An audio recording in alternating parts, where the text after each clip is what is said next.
Hello guys, വീണ്ടും എൻ്റെ വ്ളോഗിലേക്ക് സ്വാഗതം. ഓക്കെ, അപ്പോൾ ഇന്നലെ രാത്രി ഷിഫ്റ്റൊക്കെ കഴിഞ്ഞ് ഇപ്പോഴാണ് റെക്കോർഡ് ചെയ്ത് നിന്നപ്പോൾ ഒരു സമയം ഏകദേശം 4:39 കാണും.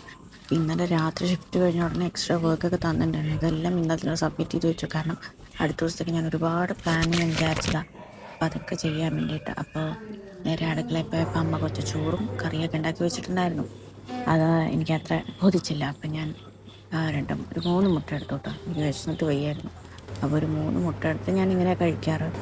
ഞാനിതൊരു ജാപ്പനീസ് റെസിപ്പിയാണ് ശരിക്കും പറഞ്ഞാൽ. ഈ പാലൊഴിച്ചിട്ടുണ്ടാക്കുന്നത് അത് ശരിക്കും ഫ്ലഫി ആയിട്ട് ഇവിടെ കാണുന്നുണ്ട്. അതൊരു ജിഗ്ലി ഷേപ്പായിട്ട് കാണുന്നുണ്ടല്ലേ, അത് ഈ മുട്ടയുടെ ഒരു പ്രത്യേകതയാട്ടോ.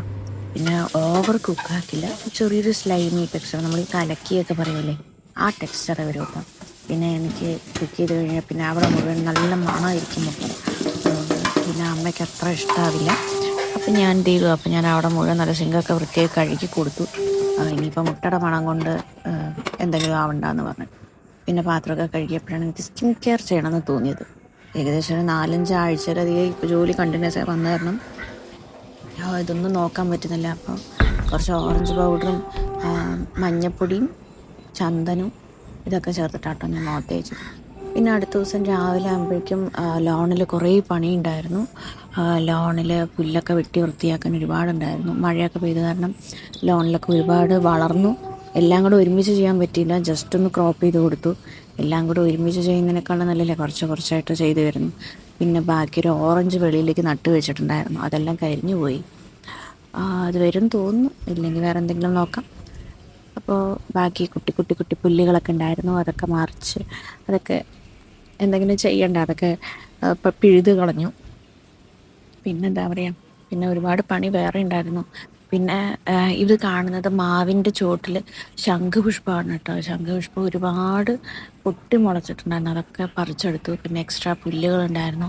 ചിലവരുടെ വിചാരം പുല്ല് മെയിൻറ്റെയിൻ ചെയ്യാന്ന് പറഞ്ഞു കഴിഞ്ഞാൽ വളരെ ഈസിയാണ്, ഇങ്ങനെ വെട്ടിക്കൊടുത്താൽ പോരെ വിചാരിക്കും. അതിൻ്റെ ഇടയിൽ കള പറിക്കണം, പുല്ല് വെട്ടണം, ഇതൊക്കെ ഉണ്ട്. ഇതാണ് അതിൻ്റെ ചെറിയ വിത്ത് പൊട്ടി വന്നിട്ടുള്ളൂ കേട്ടോ. ഇങ്ങനെ സ്ട്രെയിറ്റ് വേരാ, പക്ഷെ ഭൂമിയിൽ ഉറച്ചു കഴിഞ്ഞാൽ പിന്നെ വലിച്ചെടുക്കാൻ ഭയങ്കര പാടാണ്, പിടിച്ച് വലിക്കേണ്ടവരെ. ഓക്കെ, ഗാർഡനിങ് ഇഷ്ടമുള്ളവരൊക്കെ പക്ഷേ ശംഖുപുഷ്പം നന്നായി നോക്കാറുണ്ട്. ശംഖുപുഷ്പം നോക്കുന്ന കുഴപ്പമില്ല, പക്ഷെ പിടിച്ച് വന്നു കഴിഞ്ഞാൽ എൻ്റെ ആ കുരുവൊക്കെ അങ്ങോട്ട് പൊട്ടിത്തെറിച്ച് കഴിഞ്ഞാൽ പിന്നെ എല്ലാവിടെയും ശംഖുപുഷ്പമായിരിക്കും. ശംഖുപുഷ്പയുടെ ഒരു മേള എന്ന് തന്നെ പറയാം. അപ്പോൾ അങ്ങനെ ബാക്കി ഗാർഡനിൽ കുറേ പുല്ലൊക്കെ പറിച്ചു. കളയൊക്കെയാണ് ഒരുപാടുണ്ടായിരുന്നു. പിന്നെ ഇത്രയും പുല്ല് കിട്ടി. ഇതൊക്കെയാണ് എൻ്റെ കട്ടിങ് ടൂൾസ്. പിന്നെ വൈകിട്ട് എനിക്കൊരു കുക്കിംഗ് ചാനലുണ്ട്, എനിക്ക് അമ്മയ്ക്കും കൂടെ. അമ്മയാണ് തുടങ്ങിയത്. അപ്പോൾ അത് കുറേ കാലമായി അതവിടെ പോസ് ചെയ്ത് വെച്ചിരിക്കണം. അപ്പോൾ ഭാഗമൊക്കെ ഒന്ന് വൃത്തിയാക്കി ചെയ്യാമെന്ന് പറഞ്ഞിട്ട് അവിടെയാണെങ്കിൽ കുറേ കല്ല് കിടക്കണ്ട, എല്ലാം കൂടി എനിക്ക് ഒറ്റയ്ക്ക് ചെയ്യാൻ പറ്റില്ല. അപ്പോൾ കുറേയൊക്കെ എടുത്ത് ചെയ്തു. പിന്നെ ഈ ഭാഗം ഒരു ചെറിയ ഗാർഡൻ ആക്കാമെന്ന് വിചാരിച്ചു പുറകിൽ. അപ്പോൾ ഇന്ന് ആ ഭാഗം നല്ല ചുവന്നുറുമ്പാണ് പുറകിൽ. മഴ പെയ്ത കാരണം അതിന് വേറെ എവിടെയും പോകാൻ പറ്റാത്ത കാരണം കിട്ടിയവിടെ മുഴുവൻ കൂട് വെച്ചിരിക്കുക. അപ്പോൾ ആ ഭാഗത്ത് മുഴുവൻ പുല്ലും ചെടിയൊക്കെ പറിച്ചു. പിന്നെ അവിടെ മുഴുവൻ അടിച്ച് വാരി, ഇഷ്ടം പോലെ അടിച്ച് വാരാനുണ്ടായിരുന്നു. അപ്പുറത്തെ വീട്ടിലത്തെ മാവിൻ്റെ ഇടയൊക്കെ ഇവിടെ വീഴുന്നുണ്ടായിരുന്നു. അപ്പോൾ എല്ലാവരും ലൈക്ക് ചെയ്യൂ, ഷെയർ ചെയ്യൂ, സബ്സ്ക്രൈബ് ചെയ്യൂ ഗൈസ്. അപ്പോൾ അത്രയേ ഉള്ളൂ. ബൈ.